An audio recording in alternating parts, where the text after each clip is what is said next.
So, how is a day in the life of a digital nomad?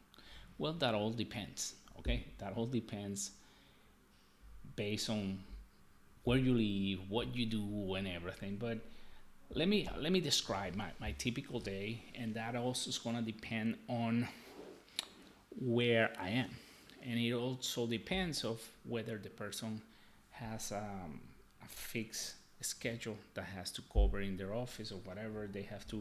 If you have to attend a particular schedule in your work, of course, that's gonna limit the way you do the things. But basically, right now, as I'm taking this video, I'm in Paraguay, in South America. So for me, the day starts. I have my own business, so I decide my own schedule. So the first thing I do is, okay, I wake up and I go to the gym. The first thing I do when I move to a new city, I usually change cities or change country every 2 months. And the reason for this is because 2 months give me enough time to get a sense of what the city or the country is in an experience of living there versus being a tourist. It's very, very different to be in a place, in a city for 3 or 4 days, as most people will do it around the world, that you're just gonna have the idea of what it is to be a tourist in that city. But when you live 2 months in the city, now you transition. You go from actually you leave behind, if you want, the feeling of being a tourist to actually become someone who's living in the city. You're gonna have a total different experience. You're gonna be more immersed in the culture and everything. So when I go to a city, one of the most important thing or the fastest thing I work on is to find a gym. Other than obviously get situated. I'm renting an apartment here in Asuncion, but then the next thing I do is to find a gym because that would allow me to keep my routine, to stay healthy, to exercise and everything. So I go to a gym and I come back home. I don't have breakfast, take a shower, and prepare everything. And then the next thing I do is that I go to a co-working space. And a co-working space is like a share office, if you want to call it. It's a place that has a lot of.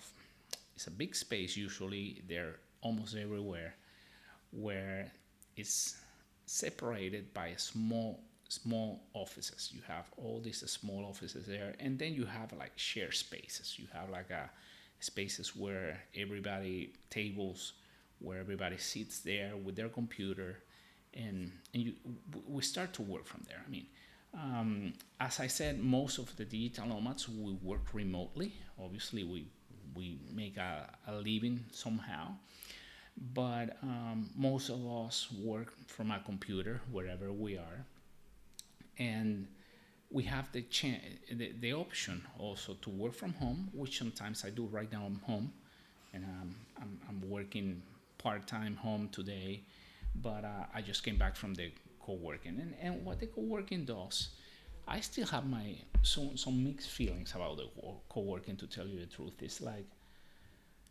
um, sometimes I find it helpful because it gives me focus. I notice that when I go to a co-working, I don't have sometimes that many distractions. So I'm more focused. I have a space. I don't have a TV. I don't have other things that I could have in the apartment that would distract me. I eat less also because when I'm in the apartment, I also have like snacks and everything. And even though they're healthy, um, I can grab them there. So I'm eating more while I'm in working from home for some reason. So I think the co-working space gives me the focus. It allows me to have less distraction. I'm only there, and then also something I kind of enjoy here, particularly, is that when I'm going to have lunch, I order lunch, and that's the other thing. I mean, obviously, I could have lunch here in the apartment. You can decide what to do, but what I do is that I order. There's a place here in Asuncion that I use that is very healthy. They do a lot of keto um, meals, so they deliver it to my co-working, and then I can have lunch with other people.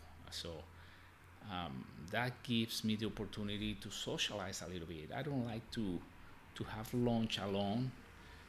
Sometimes I travel to places where I know people and I can spend some time with them and have lunch with them, etc. But in this case, while I'm here, I have the opportunity to be in the co-work and maybe have a conversation there with someone, get to know a little bit more, ask questions like what's going on this week, so many things that you don't know. And then around, I would say 5 or 6 p.m., depending on that's a peak time. So I always check how busy the city is, and I know because of the Uber, I check if I'm gonna order the Uber. The rate tells me how crazy is the street. So that helps me decide at what time I'm going to come back home. And then I come home, and it all depends. Like today, I came back because I was really sleepy at the co-working, and when I came home, I took a quick nap, and now I'm working again in my workspace here in the apartment, and then I'm going to do something. Right now, I'm gonna go to a dinner, and then I'm gonna see some stand-up comedy. Usually, what I personally do when I'm traveling is I do my work and then a social activity. Almost not every day, but I would say at least half the time I engage in a social, any type of social activity. I can go to a salsa class, bachata class. I can go to theater, movies, etc. And one thing that I also do a lot is to see what social activities are out there, more than just clubbing or going to a bar. I like to attend events. There are cities where you have language exchanges, um, in many other type of events. Sometimes you have networking events, etc. I love to go to those.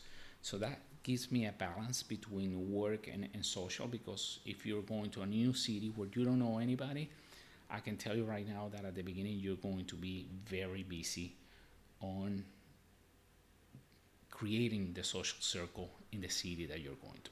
And last but not least, obviously over the weekend, and maybe not over the weekend, I always try to organize, uh, visit something interesting in the city, like taking a tour, go to a nearby city. What is it that I can go and get to know? Is it there a place where I can go, make it take 2 or 3 days to visit a place nearby, another city, etc. So I do that all the time. So that's kind of my typical day. And I personally, like I said, I have my own company, so I decide my own schedule. Sometimes I do that during the week. That would be one of my favorite things to do, because then the place that I pick is not going to be so crowded. Like if I go over the weekend, and but it all depends, because if I get to know people from the city and they cannot do it during the week, I have to adapt my schedule and then do something with them over the week. So that's a day in the life of a digital nomad, lifestyle. So I'll see you in the next video.